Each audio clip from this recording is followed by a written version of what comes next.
Olá, tudo bem com você? Sou Anderson Machado, começando mais um programa Arquivo Aracaju, direto aqui do seu canal 5.3 TV Câmara. Programa de hoje, vamos conversar com o vereador Lúcio Flávio. Olá, vereador, tudo bem? Grande abraço, satisfação em tê-lo aqui no programa Arquivo Aracaju. Satisfação é toda minha para poder falar um pouco da minha história, para que os telespectadores aí da TV Câmara possam me conhecer um pouco mais. Como começou a história do Lúcio Flávio na política, né? Pela primeira vez assume o mandato de vereador com mais de 3.800 votos, né? Como começou essa história, vereador? Bom, durante muito tempo eu apenas era um eleitor muito preocupado com o bem comum, mas com o hábito de apenas ir à urna. Mas quando eu comecei a me aprofundar em relação à defesa de valores morais, cristãos, conservadores, eu comecei a perceber o impacto disso, o impacto da política nessa seara, nessa área.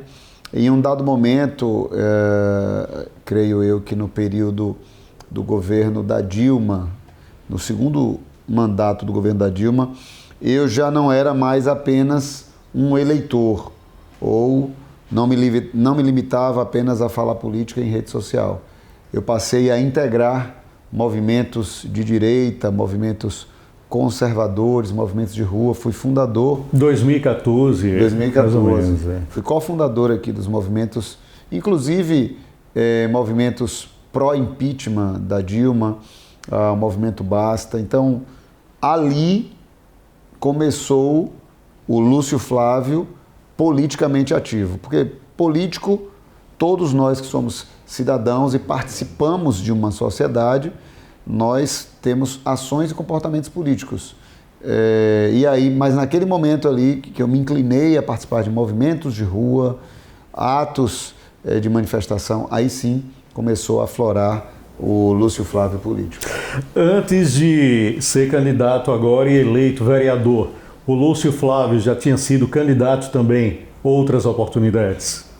Sim, a partir do meu ingresso em movimentos de rua, em causas em defesa da criança, da inocência, da liberdade, do desenvolvimento econômico, a partir daí eu comecei a ser mais reconhecido pela sociedade.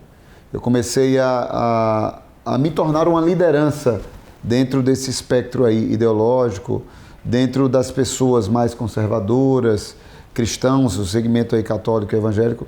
E essa liderança, essa proeminência acabou divulgando o meu nome nesse segmento, o que me levou em 2020, eu me tornei amigo do Magno Malta e da ministra Damares, à época, me levou a ter o meu nome indicado por ela para ser um representante da direita aqui em Aracaju nas eleições de 2020. Até então, eu jamais imaginei que naquele ano eu sairia candidato a prefeito de Aracaju, uma majoritária da campanha eleitoral. Nunca imaginei, primeiro porque em 2020, até aquela data, eu nunca tinha sequer me filiado a um partido, quem dirá ser candidato a alguma coisa. Eu nunca tinha participado diretamente. E aí, em conversa com a ministra Damares, com o agrupamento do Bolsonaro, né, que fazia interlocução com Sergipe, indicaram, potencializaram o meu nome aí como uma candidatura que, em tese, seria para vereador e acabou culminando numa candidatura majoritária em 2020. E aí foi a minha primeira experiência política, muito bem sucedida, exitosa, porque um resultado exitoso na política não é necessariamente a vitória ou a primeira colocação. Você pode sair grande e bem sucedido na eleição, mesmo sem vencer. Foi isso que aconteceu em 2020. Em seguida, em 2022, eu me tornei, pelo resultado que me credenciou em 2020, me tornei candidato a deputado estadual. E aí, agora em 2024, na eleição para vereador, me consagrei o 12º mais votado. Já foi algo planejado essa candidatura para vereador em 2024 ou não?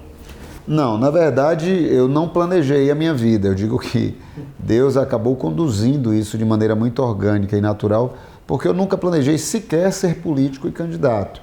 Eu comecei a ser alçado a isso em função da minha inclinação, dos movimentos, manifestação de rua, movimentos de direita em defesa da vida, contra o aborto, em defesa da liberdade, em defesa do empreendedor. E em função disso, eu fui sendo conduzido. Então eu não planejei. A minha vida política não foi algo que eu sentei num papel com a equipe e planejei, não. Ela foi acontecendo organicamente. Em 2020 eu saí como candidato revelação. Eu saí de azarão para revelação, porque como é que um cara que ninguém conhece, ninguém nunca ouviu falar, nunca foi filiado a nada, um cara que renunciou ao fundo eleitoral, em 2020 eu disse, não, eu abro mão do meu fundo eleitoral, dentre 11 candidatos, eu fui o único que renunciei ao fundo eleitoral, com a chapa puro sangue. Os meus vereadores foram convidados a apoiar um adversário meu, ou seja, eu não tinha fundo eleitoral, não tinha os meus vereadores, eu não tinha estrutura, não tinha nada. Minha prestação de contas está lá, fundo eleitoral zero. Então todo mundo achava que eu seria o 11º. Obviamente, 11 candidatos, o novato está chegando agora, vai ser o último. E eu alcancei a 5ª colocação com quase 13 mil votos na minha primeira eleição na capital, né, com 0 de fundo eleitoral. Então eu saí grande, saí como revelação, e aí isso foi me credenciando. Aí os partidos começaram a me procurar em 22. Em 22 eu já saí candidato a deputado estadual. Foi ficando mais conhecido, Fui ficando mais conhecido, fui o 15º mais votado da capital, fiquei como suplente. Dentre todos os mais de 300 nomes, na capital eu fui o 15º mais votado. Então o novato, né, o amador, o menino, chegou a 15º e agora me credenciei eleito vereador, 12º mais votado, com 3.847 votos. Qual a avaliação que o senhor faz agora dos primeiros meses aqui na Câmara de Vereadores de Aracaju? Olha, tem sido uma experiência desafiadora. Desafiadora porque não existe uma faculdade para ser vereador, né? Não tem faculdade.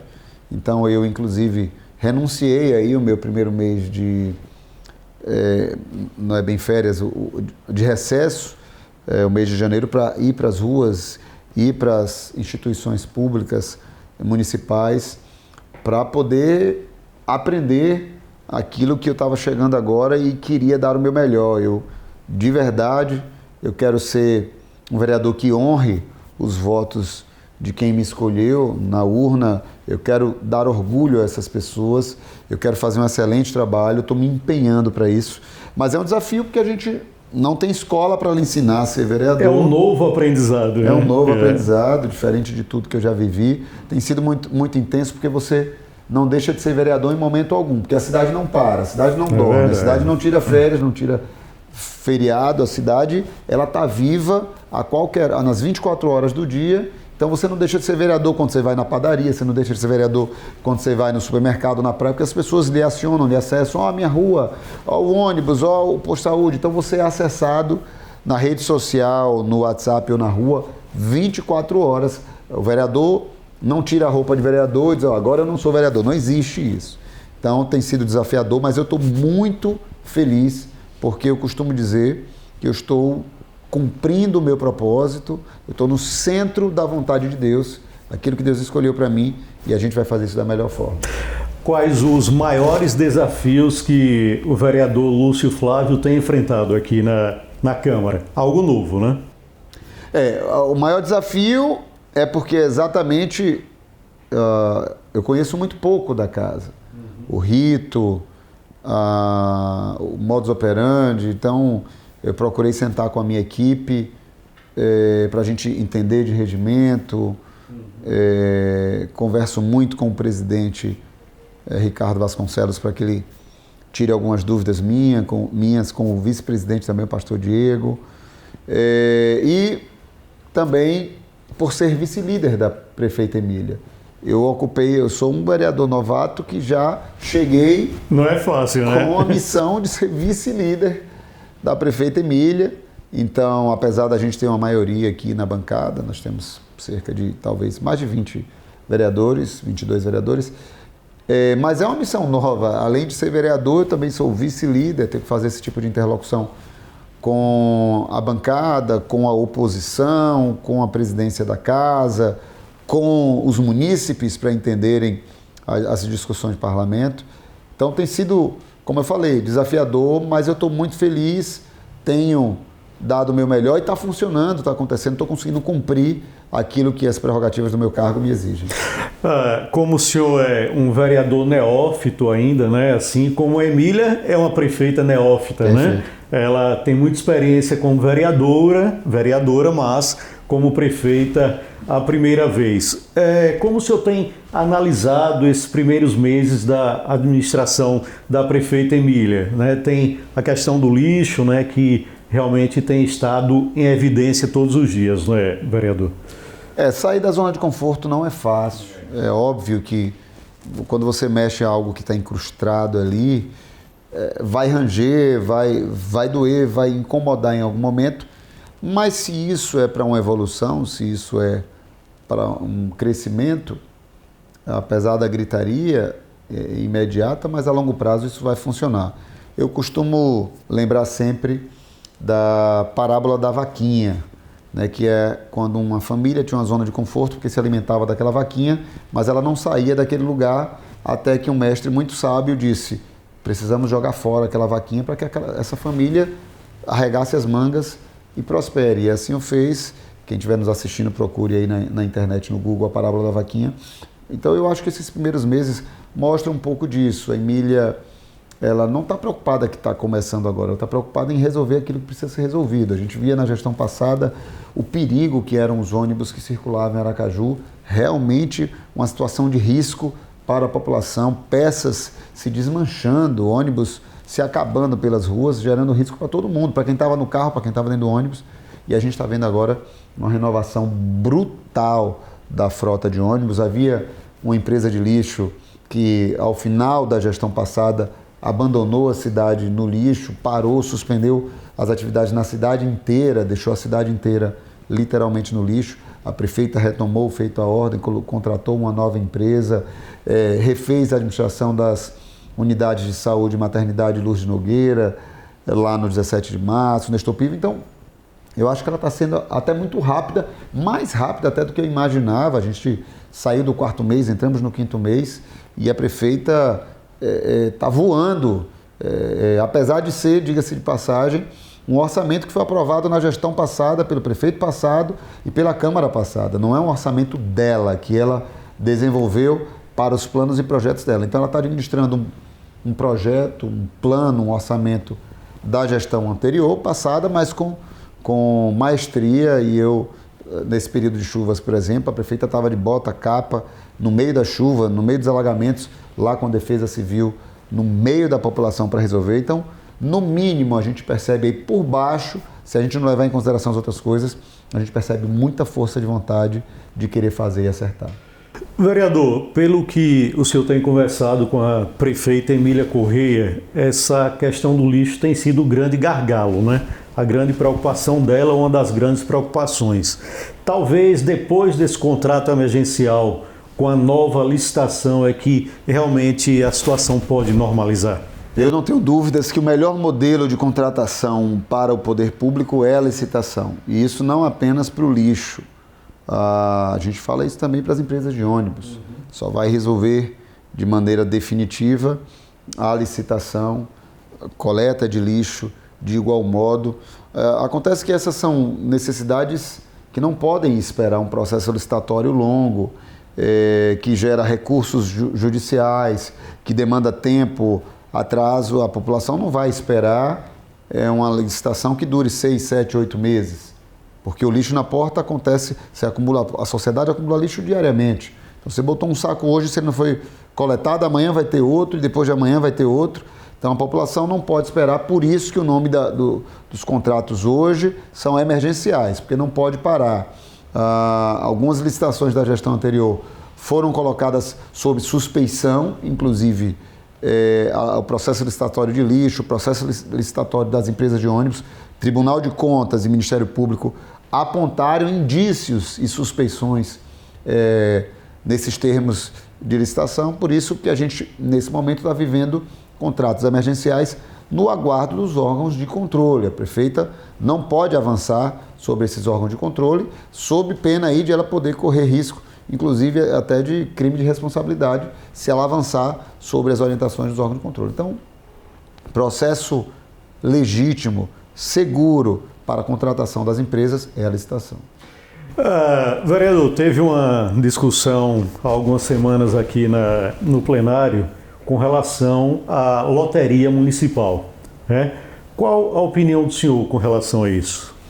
Bom, primeiro, eu acho que toda a sociedade brasileira ela está testemunhando uma epidemia de viciados e endividados no nosso Brasil.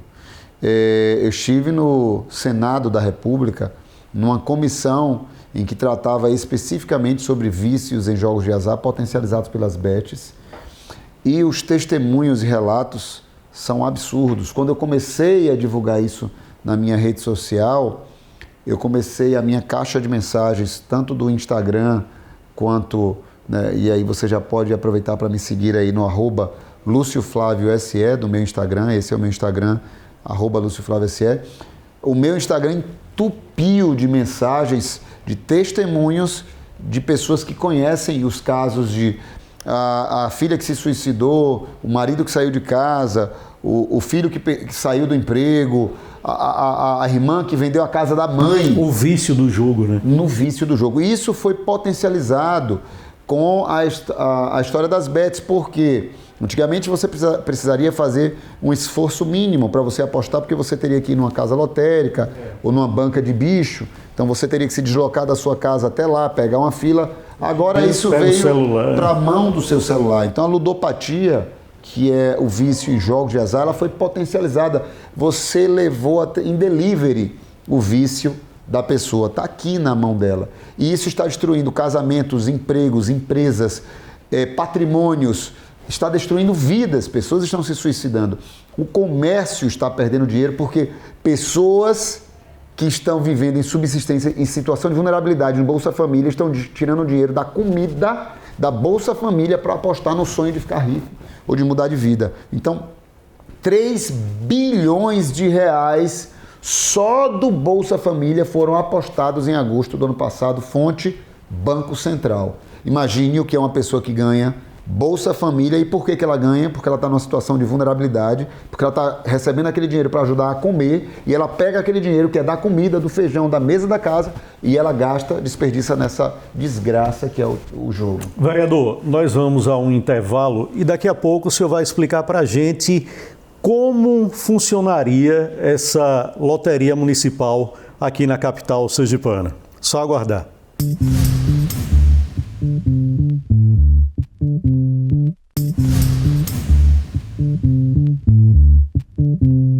Muito bem, de volta aqui com o programa Arquivo Aracaju, conversando com o vereador Lúcio Flávio. Vereador, nós falávamos a respeito da loteria municipal.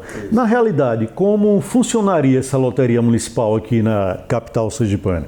Bom, o projeto é muito genérico. Na verdade, primeiro, eu suspeito que ele tem vício de origem, porque eu não acredito que esse seja um projeto que ele possa nascer da nossa casa, da Câmara Legislativa, porque ele está criando uma nova estrutura no município de Aracaju, e a criação de uma nova estrutura de custos ou cargos ou departamentos, ela é prerrogativa de exclusividade, é prerrogativa exclusiva do Executivo. Então eu já entendo que aí já haja um vício de origem.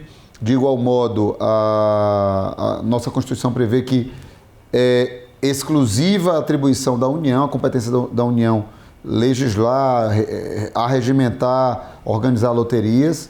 Abriu-se um precedente aí, mas é um precedente para estados. O STF está legislando agora, decidindo sobre isso, se mantém, se continua, mas isso não foi deliberado para municípios. Então, em tese, não há nada que permita município criar loteria.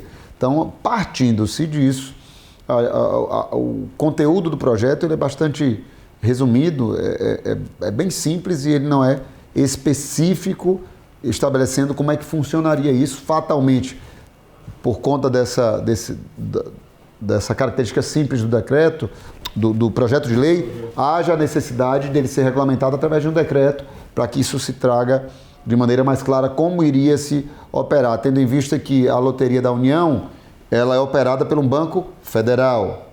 A loteria que foi recentemente criada pelo Estado será operada por um banco estadual, mas não existe banco municipal para operar isso. Então, é um projeto bastante polêmico, né, e que será votado após uma audiência pública, que eu quero, inclusive, registrar a democracia desta casa, da presidência, permitindo a pluralidade de ideias, permitindo que houvesse uma audiência pública antes da votação final. Foi votada a primeira votação, o projeto passou, e agora, antes da segunda e última definitiva votação, será feita uma audiência pública.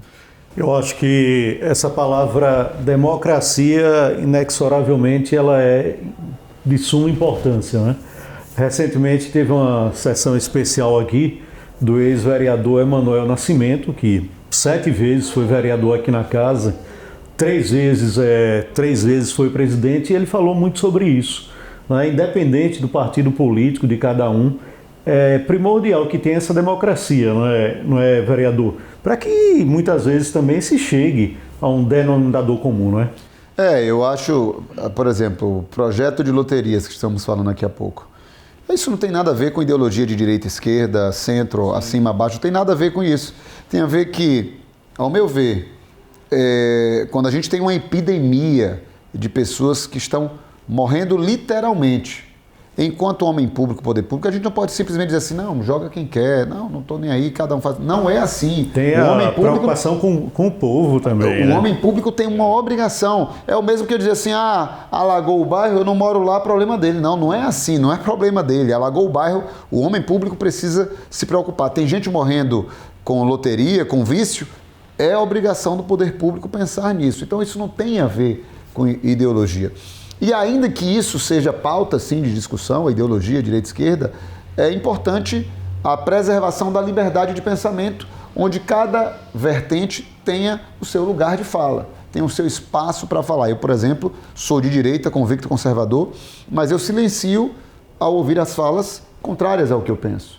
Eu não as interrompo, eu não as acho ilegítimas ou inferiores às minhas. Respeito. Eu respeito, assim como eu exijo também que respeitem as minhas falas enquanto legítimas, porque houve um povo que assim escolheu e decidiu que a minha fala os representava.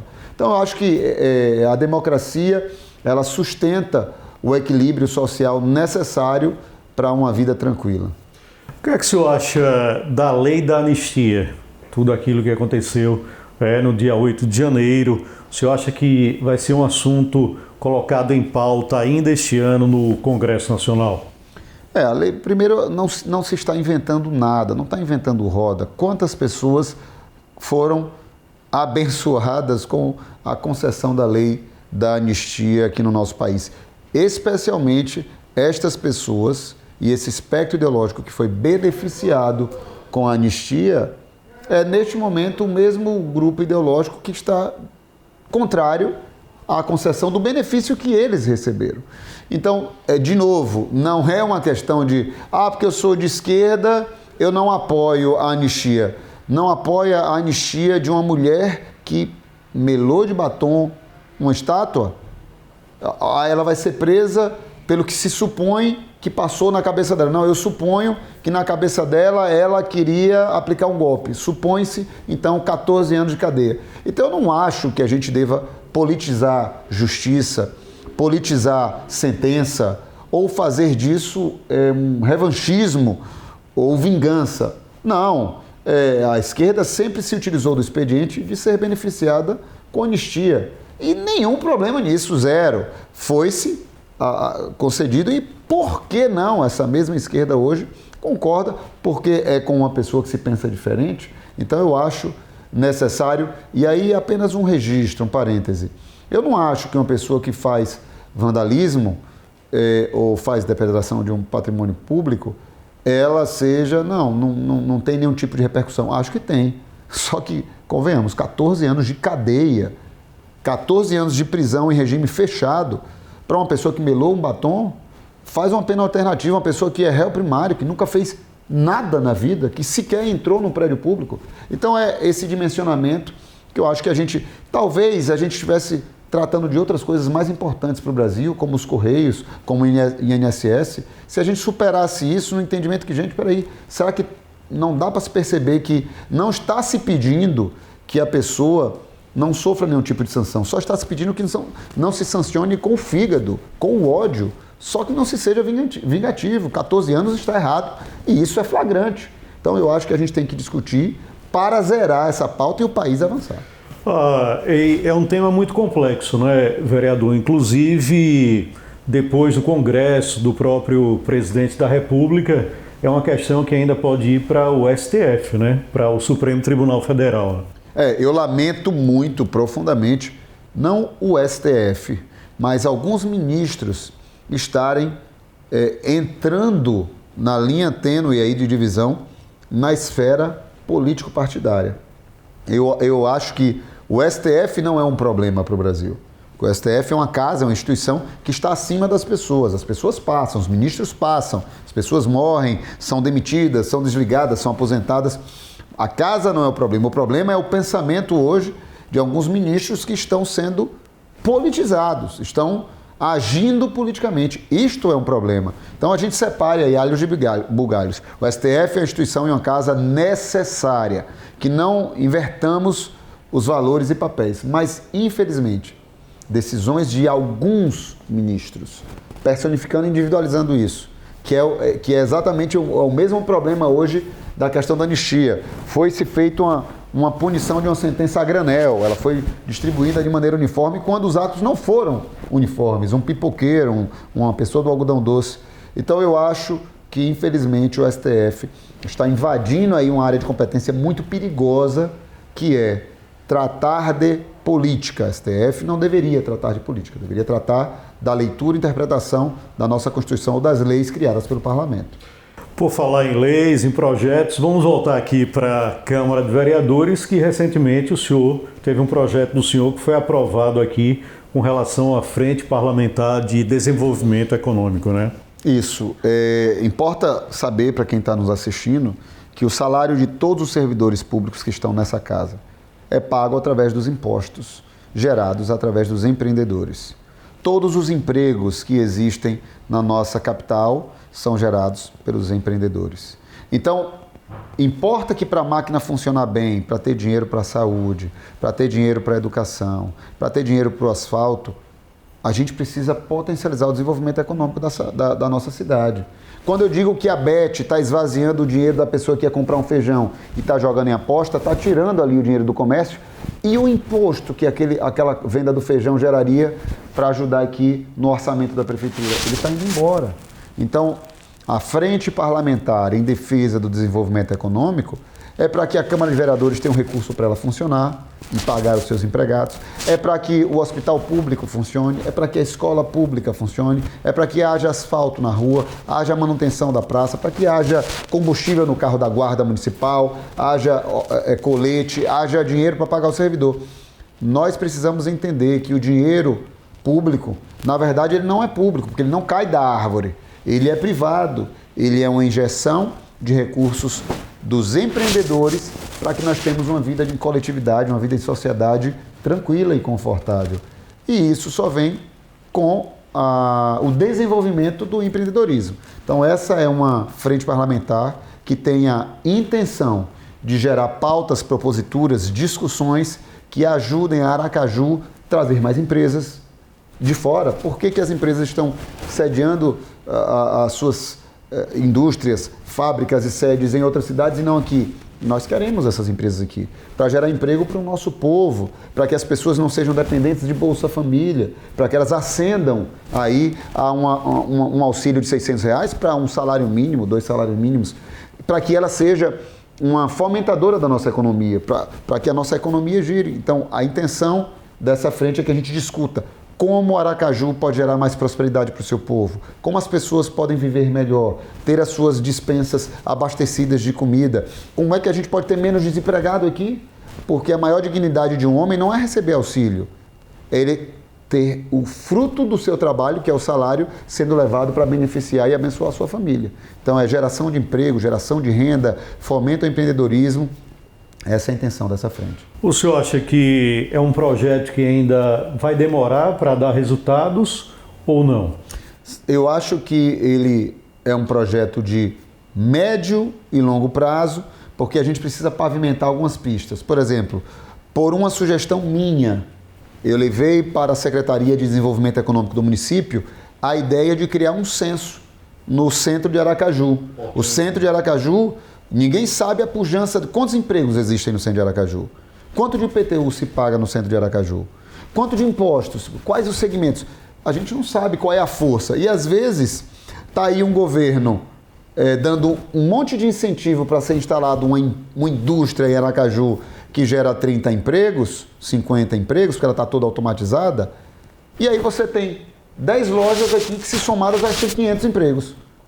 E você olha assim, gente, 10 lojas no centro que não ganha auxílio nenhum, benefício nenhum, está aqui amargando um monte de coisa, ela está recebendo nada, mas uma indústria que vem de fora, que às vezes gera menos empregos, está tendo benefício de imposto, benefício de terreno, benefício de... Fica desproporcional, né? Fica muito desproporcional, então nós precisamos entender a pujança do centro. O centro de Aracaju, na verdade, é o centro da capital do estado de Sergipe, porque o estado inteiro vem para cá, as pessoas vêm comprar aqui no centro de Aracaju. E nós precisamos ter essa realidade. Então, a minha sugestão foi acatada pelo secretário Dilermando Júnior, já está dando providência de fazer um censo para entendermos a pujança econômica que tem aqui. Tenho feito a solicitação da prefeita para a prefeita Emília para que ela traga órgãos da prefeitura para cá. Pedi ao presidente Ricardo Vasconcelos que não saíssemos enquanto Câmara daqui do centro de Aracaju. Também fiz um outro pedido para a Secretaria de Desenvolvimento Econômico, que ela pudesse fomentar o desenvolvimento dos empreendedores que já atuam nas ruas de Aracaju, os ambulantes,